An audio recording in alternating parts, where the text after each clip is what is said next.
This fountain build starts with 15 kilos of clay, and there's plenty of ways it could fail. The parts might not fit together, it might not hold water, and that's before the problem I just didn't anticipate. I'm using a local terracotta clay, great for making outdoor items. The first thing I notice about my clay is that it's very firm. So I decide to work with smaller amounts of clay, dividing it up into 1.25 kilos. I need 3.75 kilos of clay for the pedestal and another 1.25 for the finial or spout. Now back to the clay. I tried slamming it about to wake it up and wet it down to soften, but it has a lot of grog in it, and I think this is what's making it hard to move. So I've centered the first ball of clay and I'm getting ready to add a second.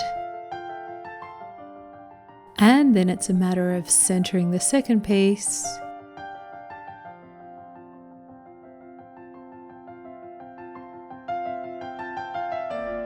And adding a third.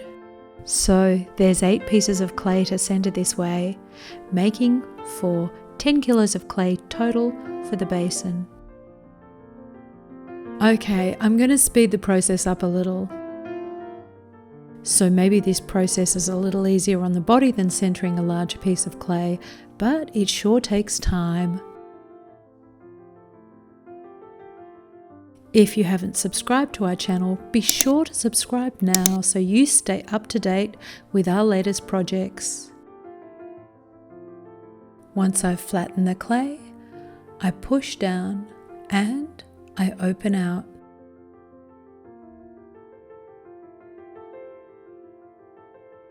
Something I really want to do is keep the walls and base a similar thickness. This should help prevent cracking. Pots with uneven thickness are prone to cracking as the thinner parts of the pot dry and shrink before the thicker parts. Stress is placed on the pot, which can cause cracking.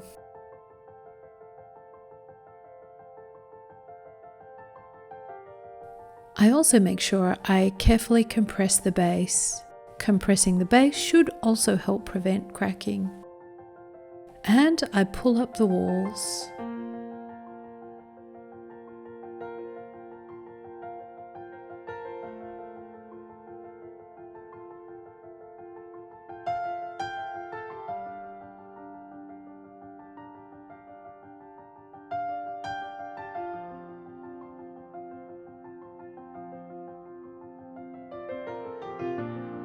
And I trim and create a curved base. I use a rib to compress and shape the clay. The basin won't need too much trimming, but I will need to add some lugs of clay on which the pedestal's going to sit. So I set aside the basin to firm up. Now I can move on to the pedestal. So for the pedestal, I'm centering 3.75 kilos of clay. And I'm using the same method of centering the clay in stages. And it's feeling a little tedious.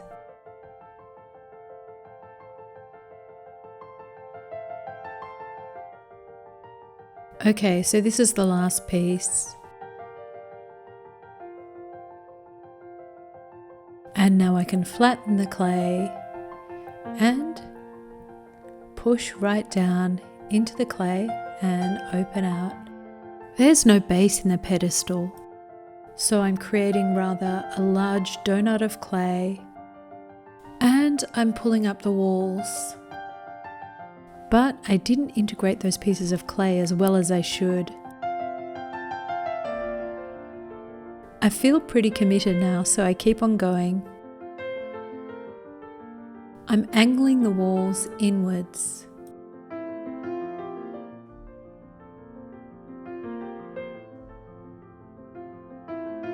And then I start to collar.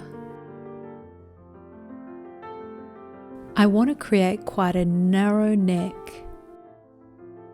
The water is going to be pumped up this neck through a tube. I collar and throw. I'll try and remove the ripple in a minute when I compress the clay with a rib. In the meantime, the rim's getting a little messy, so I use a pin tool and trim the top.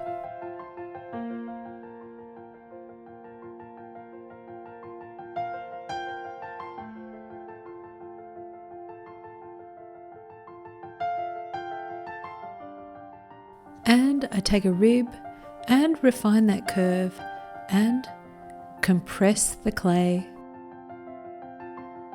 And finally, I can start to bring the neck in to the final diameter. Now, it has to fit the tubing from the pump.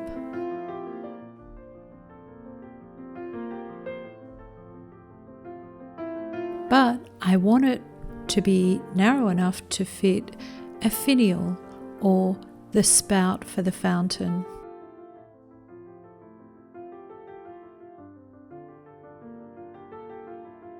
And I just finish once more with my flexible rib.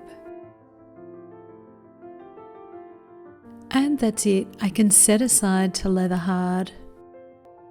The third part of the fountain is the finial. Some time ago, I made one of these for a water feature in my garden, and I like the way the water flows over the ledges. I'm going to make it a little taller so I get more of a waterfall effect. So I take my last piece of clay and center. So I create a kind of cone of clay, and then I push down into that cone. I open out across the base without affecting the diameter at the top. And now I push ridges into the sides of the clay. These ridges are going to become the ledges for the water to flow over. I also elevate the top of the spout. If you're enjoying this video, be sure to comment and like below. It encourages us to keep on videoing our projects. I turn up the rims much like I would making plates. And I set aside to dry to leather hard. So now I can finish the components. I start by adding lugs of clay to the basin.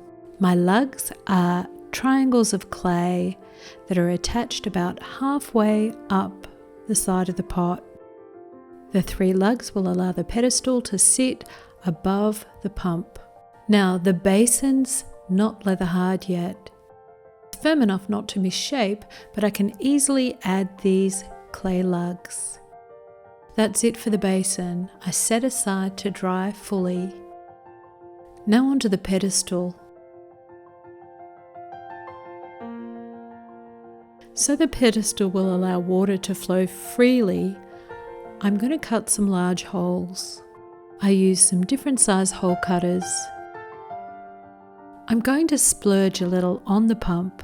For me, a good deal of the charm of a fountain is the sound of the water, so I want a quiet pump. And I trim the base of the finial. So if I didn't have a give and grip handy, I would simply use a chuck. So as I finish these pieces, I'm going to cover them and dry them slowly. And this is where things went wrong. I thought I did everything right. I compressed and dried slowly. This is so disappointing. So I remake the basin. And I once fire to cone 02. Of course, I know unglazed terracotta is porous. I'm going to treat the surface with a liquid ceramic sealer that's non-toxic, water-based, and seals unglazed ceramic pieces, making them waterproof. Spray it on and leave for 24 hours. I also treat half a test tile so I can show you how effective this is. I've used this sealer for years with great results. Anyway, I'm ready to assemble the fountain. I've cut a piece of hose to fit the pedestal, and now you can see how the pedestal fits on those lugs of clay. And then I add the pedestal. I feed the hose through the pedestal, and then I add the finial on top. I fill the basin with water. I'd say it takes about 12 litres, and then I'm ready to switch it on. And there it is. The water's a bit splashy, but I can deal with that in a moment. The pump actually has a regulator. I add some plants